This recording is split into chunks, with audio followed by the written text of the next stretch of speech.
చేస్తున్నారు ఎస్ఎస్సి తరఫున.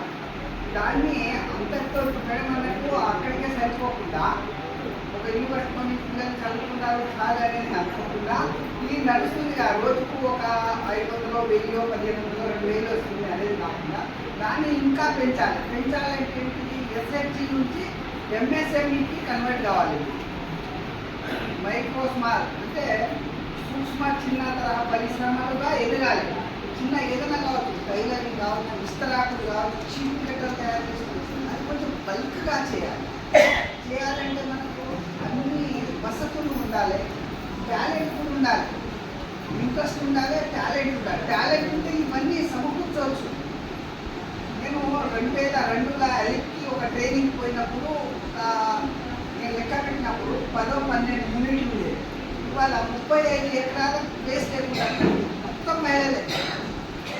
ఒక ఆమె ఎంత ఎదిగిందంటే ఆమె చదువు కూడా రాదు, కానీ చదువుకున్న ఆమె పెళ్లి చేసుకుంది. చెరుకు రసం అమ్ముతుంది ఆమె. ఆమె ఆంధ్రాలో కూడా ఈవెంట్ పెట్టింది. చెరుకు రసము అమ్ముతుంది.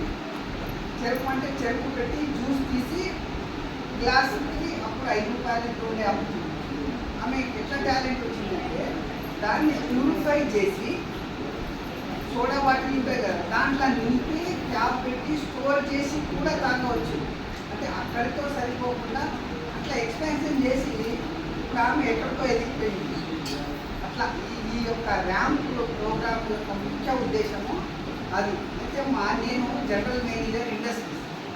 చిన్న పరిశ్రమ నుంచి అంటే చిన్న వెల్డింగ్ వర్క్ షాప్ నుంచి పెద్ద రైస్ మిల్లు, ఆయిల్ మిల్లు వరకు కూడా మేము పర్మిషన్లు ఇస్తాం. దాంతో పాటు ప్రభుత్వం నుంచి ఎంఎస్ఎంఈకి ఇచ్చేటువంటి రాయితీ అంటే బెనిఫిట్స్ దేంట్లో కూడా మా ద్వారానే ఇస్తాం. రిజిస్ట్రేషన్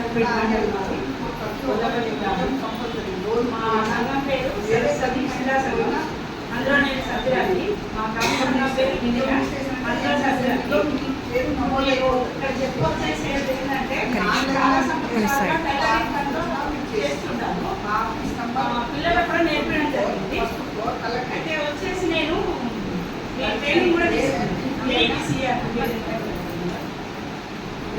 అంటే ఇప్పుడు నేను చేసే పని ఏంటంటే మా మండల లెవెల్లో నా తోటి మహిళలు టీవీ ద్వారా ఏమేమి నేర్చుకోవాలి, ఎలా చేయాలి అనేది నా డ్యూటీ. ఇక నేను మాకు సార్వాలు ఇంకా అనుమతించలేదు. ఆల్రెడీ మేము మండల సమితులలో కలిసి వెళ్తున్నాము, కానీ ఇంకా మేము పూర్తి స్థాయిలో వర్క్ చేయలేకపోతున్నాం. ఎందుకంటే మాకు ఇంకా పూర్తి ఇన్ఫర్మేషన్ ఏం లేదు.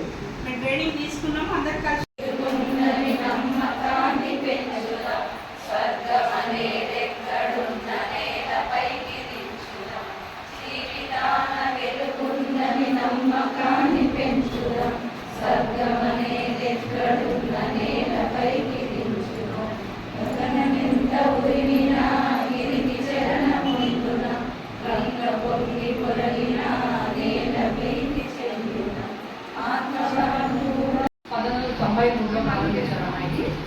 మహిళల కోసం ప్రారంభించబడింది, మహిళల చేత ప్రారంభించబడింది.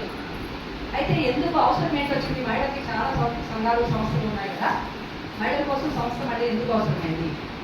మహిళలు చాలా వ్యాపారాలు చేయాలనుకుంటున్నారు, పారిశ్రామికవేత్తలుగా ఎదగాలని అనుకున్నప్పుడు వేరే సంస్థ దగ్గరికి వెళ్ళి మన వాళ్ళు పనిచేయాల్సి వచ్చింది, కూర్చోవాల్సి వచ్చింది. వాళ్ళు మనకి పురుషులు ఈ రోజు మహిళలు వచ్చారు, కానీ 1993లో అప్పుడే మన సంఘాలు మొదలుపెట్టి సంఘాలు లోన్ తీసుకుంటున్న సందర్భంలో మహిళలు పారిశ్రామికవేత్తలుగా చేయాలంటే వాళ్ళ దగ్గరికి వెళ్ళినప్పుడు మీరేం వ్యాపారాలు చేస్తారు, మీరేం పరిచయం పెడతారు, సరేలేండి మరి బ్యాంకుకి వెళ్తే ఎట్లాడాను ఎదురైనప్పుడు వీళ్ళు మనం ఎందుకు సంబంధం పెట్టుకోకూడదు అని అది association of lady entrepreneurs of Andhra Pradesh అని ఉంది. అప్పుడు ఆంధ్రప్రదేశ్ కంబైన్ ఆంధ్రప్రదేశ్ ఉంది. తర్వాత మనం ఏం చేసామంటే అలీప్ అనే సంస్థ వేరే రాష్ట్రాలకు కూడా ప్రాప్తించాం. మనము పక్కన కర్ణాటక, తమిళనాడు, ఇప్పుడు ఆంధ్రప్రదేశ్, తెలంగాణ, అట్లనే మనము పుదుమస్తి, కేరళ, తర్వాత మహారాష్ట్ర, బీహార్, ఇట్లా చాలా రాష్ట్రాల్లో మనము ప్రారంభించాము. ప్రారంభించడం వల్ల మన పేరేమైంది association of lady entrepreneurs of India. కానీ అలీప్ అని బ్రాండింగ్ చేసుకోవడం జరిగింది అన్నమాట.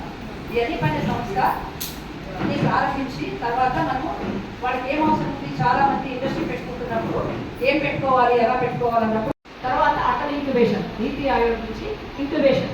ఇంక్యుబేషన్ అంటే అర్థం తెలుసా? ఇంక్యుబేషన్ అంటే నేను ఒక వ్యాపారం చేయాలనుకుంటున్నాను. మీరేమనుకుంటారు? ఫుడ్ ప్రాసెసింగ్లో ఏదైనా బిస్కెట్ మేకింగ్ చేయాలనుకుంటారు. మీ దగ్గర ఆలోచన ఉంది. మీరు ఒక ఈడీపీ తీసుకున్న తర్వాత ఎంతమంది తీసుకున్న తర్వాత ఒక ఆలోచన వచ్చింది. ఇది చేయాలంటే